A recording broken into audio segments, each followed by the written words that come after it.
계약 강론 매매 보겠습니다. 중요하죠. 적어도 세 문제 나오죠. 두 문제 내지 세 문제. 의 일방은 재산권 이전을 상대방은 대금 지급을 약정하는 유상쌍문 낙성 분료식 일시적 계약이죠. 자, 매매 성립과 관해서 두 가지 제도, 매매 예약하고 그다음에 계약금 두 가지 제도를 보셔야 되는데, 매매 계약은 재산 이전과 대금 지급에 대한 의사합치만 있으면 성립하죠. 나머지 계약 비용 누가 부담하냐, 언제 이행하냐, 뭐 어디서 이행하냐, 이건 계약의 목적이 아니죠. 매매 계약의 목적이. 따라서 이건 합치가 없어도 계약은 성립하게 됩니다. 타인 물건 매매도 유효하죠. 재산권은 꼭 소유권에 한하는 게 아니죠. 채권도 양도할 수 있죠. 지상권도 양도할 수 있죠. 자, 반대급부인 대금은 반드시 금전일 것 기억합니다. 자, 매매 예약을 봅니다. 일단 우리 민법은 일방예약만을 규정해놨기 때문에 일방예약으로 추정하는데요. 일방예약은 예약 당사자 중 한 사람에게 예약 완결권을 줍니다. 그래서 그 사람이 그 매매를 완결할 의사를 표시하면, 즉 예약 완결권을 행사하면 그때 소급이 아니라 그때 매매의 효력이 생기게 됩니다. 종문 확인했고요. 그 다음, 만에 하나 매매 예약 완결권 행사 기간을 정하지 않으면 그때는 또 10년이에요. 그러니까 상대방이 예약 완결권자에게 또 최고할 수 있어요. 예약 완결권 행사할 것인지. 근데 확답을 받지 못했어요. 그럼 예약은 효력을 잃도록 되어 있습니다. 자, 매매 예약이란 장차 본계약 체결을 약속하는 계약이죠. 일방예약으로 추정한다고 그랬고요. 나중에 본계약이 일방적으로 체결되니까 적어도 일방예약 당시에 본계약의 내용이 확정되어 있거나 그 기준이 마련되어 있어야 되죠. 예약완결권은 형성권이고요. 재산권입니다. 특히 부동산 매매 예약완권은 가등기할 수 있죠. 그 예약완결권 행사기간, 당사자가 기간을 정하면 기간 내에, 기간을 정하지 않으면 10년 내에 행사해야 되는데, 그 예약완결권 행사기간은 제척기간입니다.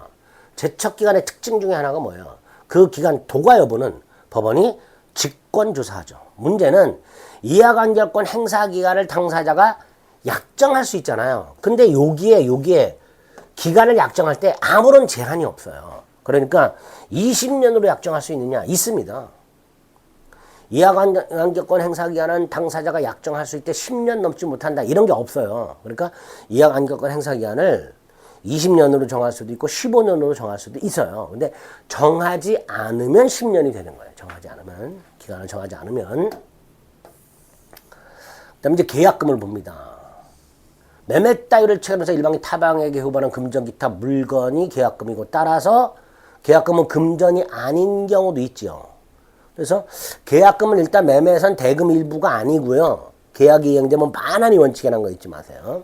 두 번째, 계약금을 주고받으려면 계약금 약정을 따로 해야 되는데 이게 요물계약입니다. 따라서 계약금을 주고받는 게 계약금 계약이에요. 계약금을 주기로 약속만 했다면 이거는 계약금 계약이 아니기 때문에 565조 해제권이 발생하지 않습니다. 우리 민법 565조는 해약금이라고 규정을 하는데, 계약금을 주고받은 사람은, 계약금 준 사람은 포기하고 받은 사람은 백을 상환하고 해제할 수 있는데, 그게 적용이 되려면 계약금을 주고받아야 돼요. 이 계약금을 주고받는 게 계약금 계약이에요. 요물계약이라는 거.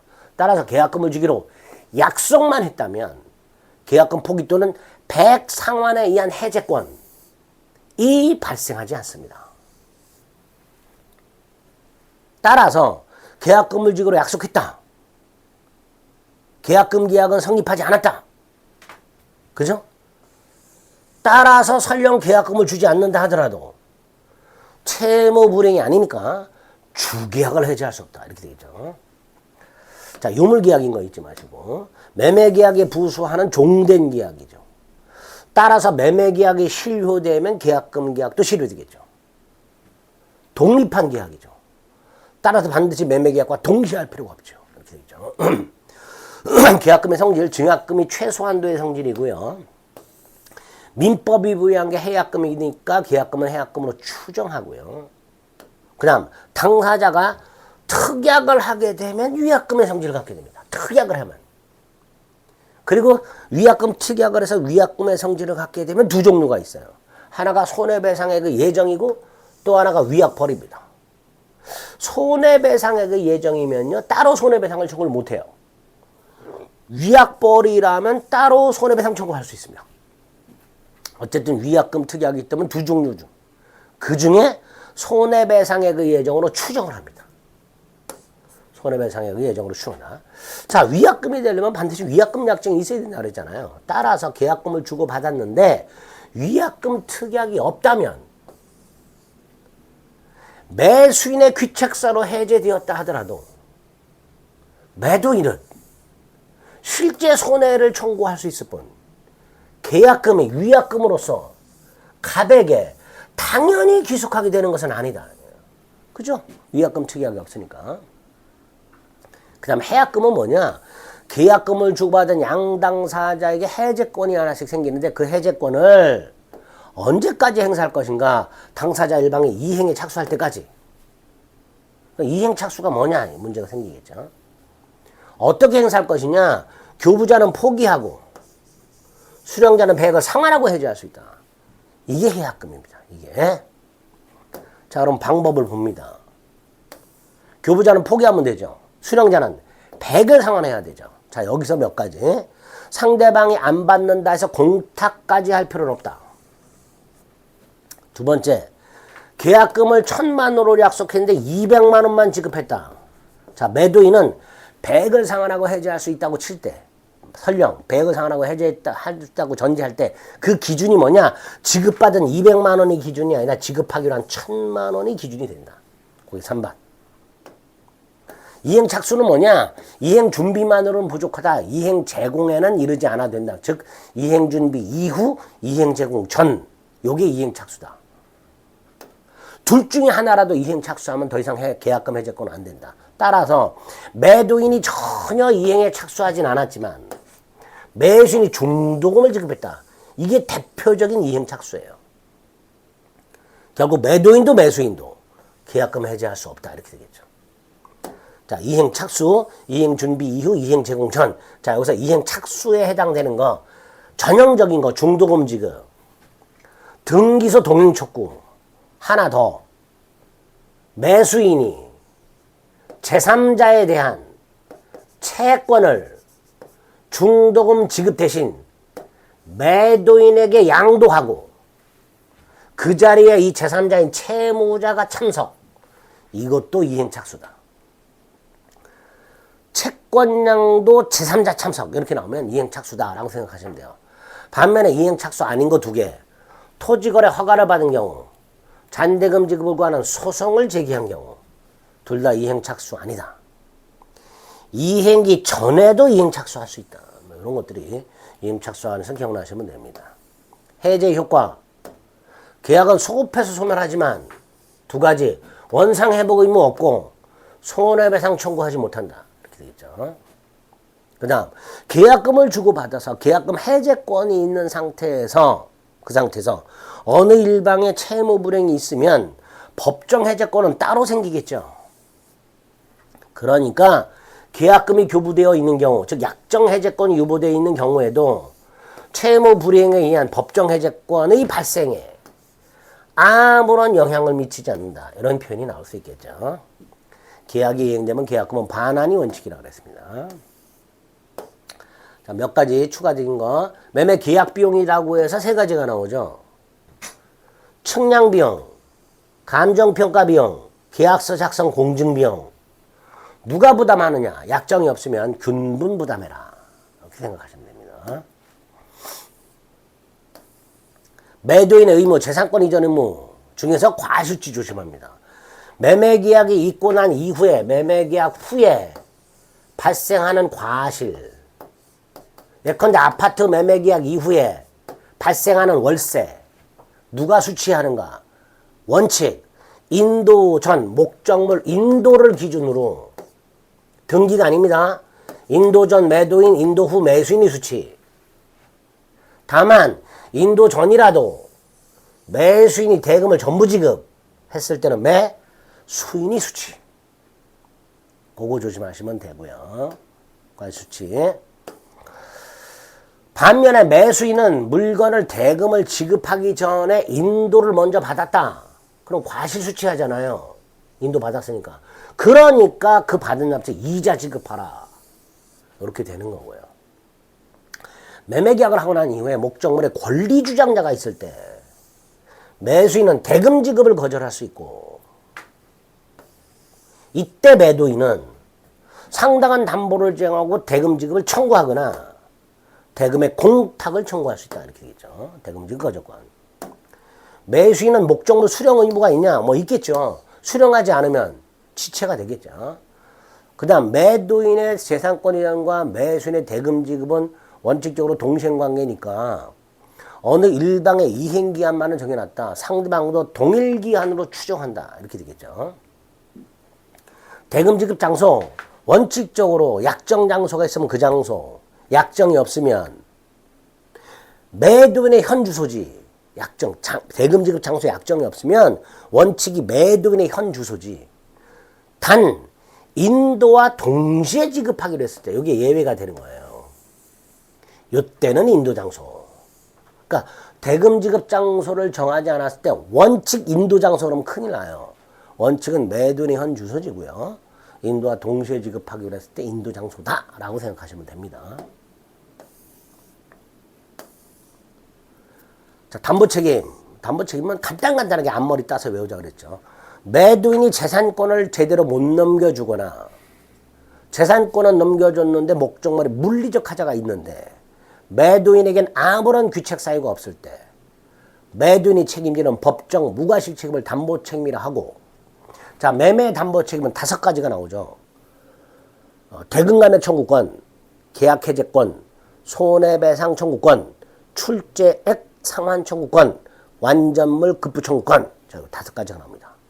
자, 이 5가지를 매수인이 행사할 수 있는가? 기준, 3가지 기준. 크게 물건 매매, 물건 경매, 채권 매매 이렇게 되죠. 그 다음에 물건 매매는 권리하자와 물건의 하자, 경매는 권리하자만, 채권은 변제기 도래한 채권, 도래하지 않은 채권 이렇게 나누는 거죠. 그리고 권리하자가 5개, 전부타인 권리, 일부타인 권리, 수량부족 일부 멸실, 지상권 등 용익적 권리한 제한, 저당권 실행 이렇게 되겠죠. 물건의 하자는 2개, 특정물, 불특정물 또는 종류물이라고 하죠. 이렇게. 자, 이런 식으로 딱딱딱딱 분류하고 난 다음에 암기하는 거예요. 그래서 담보책임 문제가 나오면 이 중에서 뭐에 관련된 거가 딱 캐치가 되고 그거 암기했던 걸 대입해가지고 문제를 풀어주시면 되는 거예요. 자, 그럼 먼저 물건의 하자 중에 전부 타인 권리, 갑이 을에게 병소유 땅을 팔았는데 소유권을 못 넘겨줬다. 이게 전부 타인 권리죠. 선의의 매수인은 계약해제, 손해배상 청구할 수 있고, 악의의 매수인은 해제만 가능하다. 매도인도 선이라면 해제할 수 있다. 기간 제한 같은 건 없죠. 전타, 선해선, 악해, 도선해. 이게 전부 타인 권리. 읽을 필요 없습니다. 나머지. 2번째, 일부 타인 권리. 갑이 을에게 1000평 땅을 팔았는데 700평은 갑소유, 300평은 병소유. 근데 그 병소유 300평을 못 넘겨줬다. 여기 일부 타인 권리. 일단 매수인은 선악불문하고 대금감액 청구할 수 있고 선이라면 해제도 할 수 있고 손해배상도 청구할 수 있다. 이때 악의의 매수인은 계약을 한 날로부터 1년이고요. 선의의 매수인은 사실을 안 날로부터 1년 내에 권리 행사할 수 있다. 그것도 구별해서 기억하시고. 수량 부족 일부 멸실. 아파트 매매와 같이 수량을 지정해서 매매했는데 수량이 부족하거나 목적물의 일부가 처음부터 멸실되는 원시적 일부 불능의 경우. 요거예요. 이때 선의의 매수인에 한해서 사실을 안 날로부터 1년 내에 대금감액 청구, 계약해제, 손해배상 청구할 수 있습니다. 일타대감 선에선, 부실 선대감에선. 4번째, 내가 땅을 샀는데 지상권이 있네? 내가 요역지를 샀는데 필요한 지역권이 없네. 또는 내가 땅을 샀는데 지역권이 설정돼 있네. 전세권이 설정돼 있네. 동산을 샀는데 질권이 설정돼 있네. 건물을 샀는데 유치권자가 있네. 그럼 나는 목적물을 제대로 상식할 수가 없죠. 요역지를 샀는데 필요한 지역권이 없네. 부동산을 샀는데 대항력이라는 임차권이 있네. 다 싸잡으면 뭐예요? 내가 권리는 넘겨받았지만 제대로 사용식을 못하는 그런 상태. 그게 익적 권리한 제한이 있는 경우 선의의 매수인에 한해서 해제권 손해배상 청구할 수 있는데 특히 해제는 계약 목적을 달성할 수 없는 경우에 하나요. 계약 목적을 달성할 수 없는 경우에 하나요. 해제할 수 있고 기타의 경우에는 손해배상만 청구할 수 있으며 저당권이 설정된 부동산을 샀는데 저당권이 실행된 경우, 전세권이 설정된 부동산을 샀는데 전세권이 실행된 경우, 가등기가 된 부동산을 샀는데 본등기가 된 경우, 가압류가 된 부동산을 샀는데 본압류가 돼서 경매가 된 경우, 결국 매수인은 권리를 상실하게 됐죠. 그때 담보책임. 저당 출해손, 매수인은 선악을 묻지 않고 계약해제 손해배상을 청구할 수 있으며 만에 하나 매수인이 매도인 대신 돈을 갚았다면 매도인에게 구상권을 행사할 수 있는데 그게 출제 상환청권이라고 합니다. 선악 묻지 않고 계약해제 손해배상 청구할 수 있고 또는 자신이 추가적으로 대신 변제해서 권리를 방어했다면 그 매도인에게 구상권 행사할 수 있는데 그게 뭐다? 출제 상환청권. 기간 제한 없다. 저당 출해손. 이 정도 기억하시고 이것도 기간 제한 없고요. 물건은 두 가지죠. 특정물과 불특정물인데 첫째가 물리적 하자가 있어야 돼요. 이 하자는 계약 당시 존재해야 돼요. 그리고 계약 당시 매수인이 선의 무과실해야 돼요. 그럴 때 물건의 하자 담보책임이 인정됩니다. 두 번째, 내가 공장 지려고 땅을 샀는데 공법적인 제한이 있어서 공장을 못 줘. 이걸 법률적 장애라고 하는데요. 그걸 우리 대법원은 물건의 하자로 봅니다. 이런 물건의 하자가 있을 때 매수인은 선의 무과실을 전제로 6개월 내에 1년 아니고 6개월 내에 계약 목적을 달성했을 때 해제, 기타의 경우 손해배상 청구할 수 있는데 만에 하나 동종료 물건으로 대체가 가능한 불특정 물이라면 해제 손해배상을 청구하지 않고 완전한 물건의 급부를 청구할 수도 있습니다. 특정물, 불특정물 이렇게 나누시면 되죠. 6개월 내에 행사하라. 경매는 권리하자만 인정이 되는데 예를 들어서 땅을 아파트로 50평을 경락받았는데 45평밖에 안 되더라. 수량 부족이죠. 자, 선의의 매수인 대금감액 청구할 수 있고 계약 해지할 수 있는데 손해배상은 청구를 못해요. 경매는. 자, 이때 대금감액은 1차적으로 채무자, 매도인인 채무자에게 행사합니다. 근데 채무자가 무자력이라면 2차적으로 배당받은 채권자에게 대금감액을 청구할 수 있습니다. 그다음에 경매의 경우에는 원칙적으로 손해배상을 청구하지 못하지만 예외적으로 두 가지 경우 하자가 있으면 알면서도 감춘, 고지하지 않은 채무자, 하자가 있으면 알면서도 경매를 신청한 채권자, 이 두 놈한테는 손해배상을 청구할 수 있습니다. 마지막 채권 매매. 채권은 변제기가 도래한 게 있고 도래하지 않은 게 있는데 원칙 변제기가 도래한 채권을 팔았다. 이때는 그 채무자의 재산 상태를 언제를 기준으로 하냐? 계약 당시 채무자의 재산 상태를 책임지겠다 하는 것으로 추정을 합니다. 반면에 아직 이 채권이 변제기가 도래하지 않은 채권을 팔았어요. 이때는 채무자의 재산 상태가 언제를 기준으로 하느냐? 변제기의 재산 상태를 책임지겠다가 라고 한 것으로 추정한다. 이렇게 되겠죠. 그것만 기억하시면 되고요. 자, 담보책임 면책 특약할 수 있습니다. 있다 정도만 기억하시면 되고요. 자, 매매 마지막 환매. 매도인이 물건을 일정 기간 내에 일방적으로 되사오는 것. 그러려면 매도인에게 환매권이 있어야 되는데 매도인에게 환매권이 있으려면 반드시 매매계약과 동시에 환매 특약을 해야 돼요. 그럼 환매권이 생겨. 그거를 일정한 기간 내에 환매 대금을 돌려주고 환매하게 됩니다. 이때 목적물의 과실과 대금의 이자는 퉁친 것으로 봅니다. 조문 확인하셨죠? 환매란 형성권입니다. 일방적으로 되사오는 것. 목적물이 부동산이란 매매 등기, 즉 소유권 이전 등기와 동시에 환매권 등기할 수 있고요. 그러면 제3자에게도 환매 효력을 주장할 수 있습니다. 재산권입니다. 양도 상속 가능하고요. 대리, 대위할 수 있습니다. 부동산, 동산 다 환매할 수 있고요. 환매 특약은 반드시 매매계획과 동시에 되고요. 환매대금은 약정할 수 있고 약정이 없으면 매매대금 플러스 매수인이 부담한 매매비용, 이게 환매대금이 됩니다. 환매기간, 부동산은 5년, 동산 3년 넘지 못하고요. 넘으면 단축하고요. 한 번 정한 기간은 절대로 연장 안 됩니다. 기간을 정하지 않으면 부동산은 5년, 동산은 3년이 기간이 됩니다. 자, 환매특약 등기 아까 말씀드렸죠.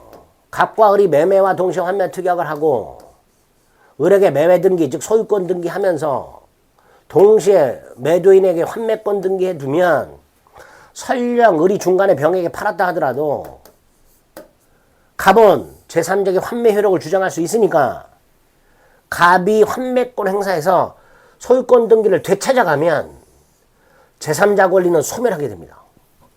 그게 환매특약 등기죠. 부동산 매매에서 환매특약을 하고 환매권 등기하게 되면 제3자에게도 효력이 있게 됩니다. 그래서 환매권 행사하게 되면 그 제3자 권리는 소멸한다. 이렇게 기억을 하시면 되겠고요. 환매권이 등기되어 있다 하더라도 환매 의무자가 처분하는 걸 금지하는 건 아니라는 거. 환매권 실행, 환매기간 내 환매대금을 제공해야 되죠. 제공하지 않으면, 기간 내 환매대금을 제공하지 않으면 환매할 권리를 잃는다. 이렇게 됩니다. 환매가 되면 매수인은 소유권 등기 넘겨줘야 되고 매도인은 환매대금을 지급해야 되죠. 다만 이자와 과실은 상기한 것으로 본다 그랬습니다. 그리고 하나 더 기억하실 거 다시 한번. 갑과 을이 매매 계약 및 환매 특약을 하고 을에게 소유권 등기를 넘겨주고 갑에게 환매권 등기했을 때 나중에 갑이 환매 의사를 표시하면 당연히 소유권이 갑에게 복귀하는 게 아니고요. 등기를 이전해야만 갑에게 소유권이 복귀가 됩니다. 따라서 갑이 환매권을 행사하면 갑에게는 이전 등기 청구권이 생겨요. 그 이전 등기 청구는 채권적입니다. 갑은 등기를 되찾아와야 소유권이 복귀되니까. 채권적 청구권에 불과하니까 10년의 소멸시간이다. 이런 것들이 환매에서 추가적으로 기억이 나셔야 되겠습니다. 자, 매매와 관련된 내용까지 살펴보셨고요. 이제 교환하고 임대차 남았습니다.